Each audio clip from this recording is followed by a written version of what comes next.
But again, from the speech, you see that it doesn't look as if he's been running it alone. He's got his own bit of cabinet people, so to speak. It's unconstitutional. The Constitution tells us how he should run a government. I'm trying to put that side by side with what you said by saying that it doesn't look as if things are working.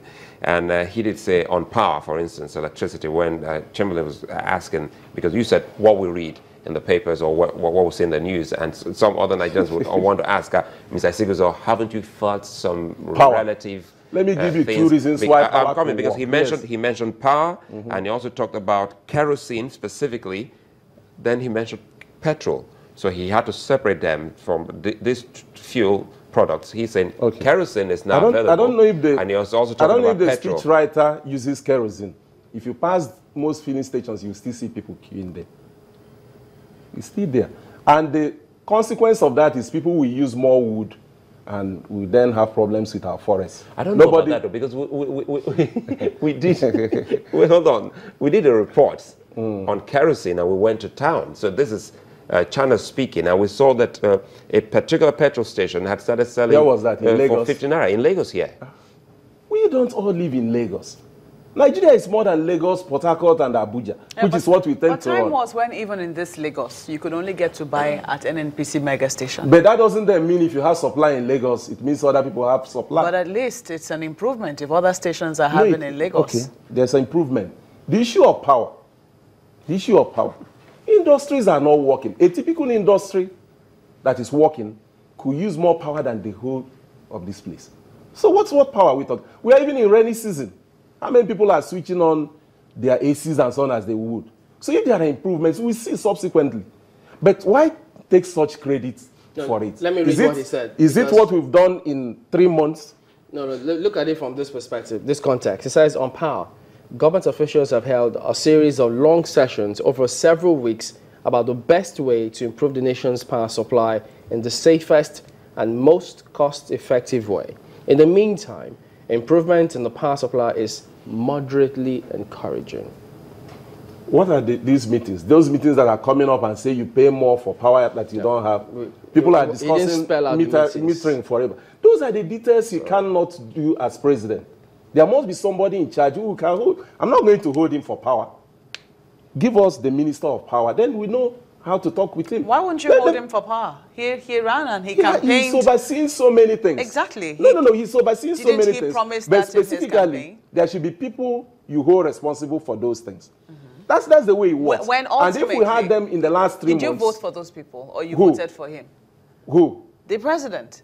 No. Did Nigerians vote for those people or they voted for him? If eventually... Just a moment, Mr. Esiguso. If eventually they do not get these things, eventually he appoints anybody and they still do not deliver, who pays the price? Isn't he the one? They will know who to kick out for not working. If the minister of power is there and things that you could say, this minister of power is not working. It's easier to make excuses for him now. He cannot oversee how many ministries? 800 and something parastatals. So in other words, you are saying that you will blame the minister of power, you will not blame the president. It's easier than to... See, the president can... Is that what you're saying in essence? No, you can blame him for so many things, but it's easier if there is this thing is under this man's responsibility. Then you can blame... It's not even blaming. We can hold him responsible for it. In other words, if there is also power, you will say that it is the minister for power who gave you the power, not the president. The president doesn't give power. Do you understand that? Well, even the way we say it, you give the impression this thing is free. We are paying for it. We elected him to provide it. He provides, but he doesn't give. Gives the impression this is some gift. It's a matter of choice of words. No, the point is, people want to pay right now. The power is not readily available. So if eventually he provides power, according to you, who do you give the credit to? Is it the minister or the president? They say his administration. That's why that word is it's his administration. Because he's working with so many people. But we've made government so little that we're thinking of one man all the time. He's working with so many people. So we'll say the Buhari administration has provided electricity. I think that's oftentimes when people are talking about buck stopping at people's table. Eventually, it is at the table of one man. Yes. Or at the table of the leader of the party. APC says they have many leaders, but it's supposed to be at the table of the president. Yes. So things work, he gets the credit. Things don't work, he also gets the flack for it. True or false? It's true, but there is someone he puts in charge of that. And we want people to hold positions officially. Like what Suleiman was saying, there could be people working with him, but they don't hold official positions, one, and we don't know them. And we don't know what they're doing. I think that he was pretty clear in terms of where he's been holding consultations. I'm looking for that paragraph now, but he said something about himself and the vice president. I'm trying to look for that line. I still cannot find it. Suleiman, do you have it? Oh, sure. Would you kindly read it to me, please? Other stakeholders. You know what he's saying in all of this, looking at, he said at the early stage, for instance, he said the federal government addressed the issue of salary arrears in many states, a situation capable of degenerating into social unrest. The APC government stepped in to provide short-term support to the owing states and enable them to pay off the backlog. Well, I think that's not the exact paragraph Marco is talking about. But if you go through it, what she's saying, because I think is right there, he's been having series of meetings with his members and some other people.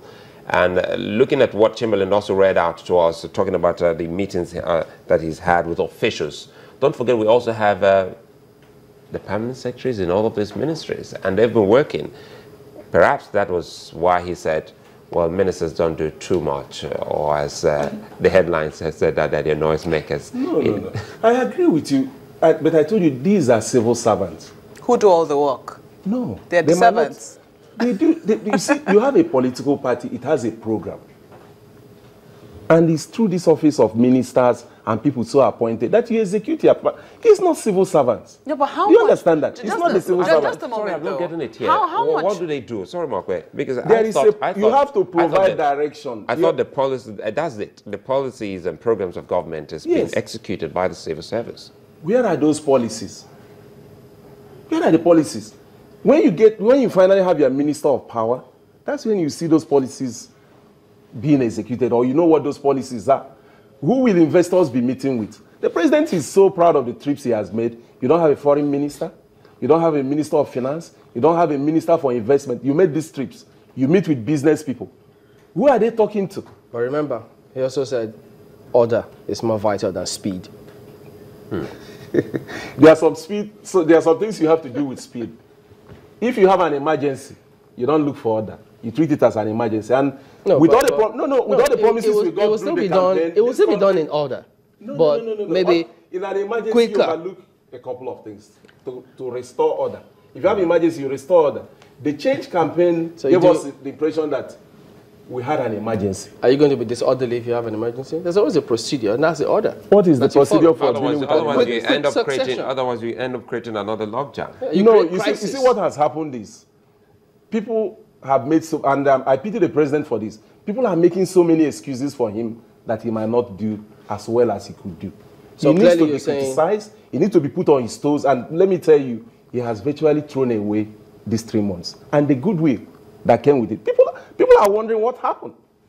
Okay, just quickly though, it was supposed to be an Independence Day speech. Did it also, encapsulate for you the essence of our independence? They did not, because he was busy trying to explain what he did not do. If you did that speech, you would have... Okay, I know we could go on and on, but we have to let this go today. You made your points. Thank you very much. KD Siguzo is the editor-in-chief of Momentum Africa. Thank you. That's a publication that comes up quarterly. Yes, please. Thank you for coming on.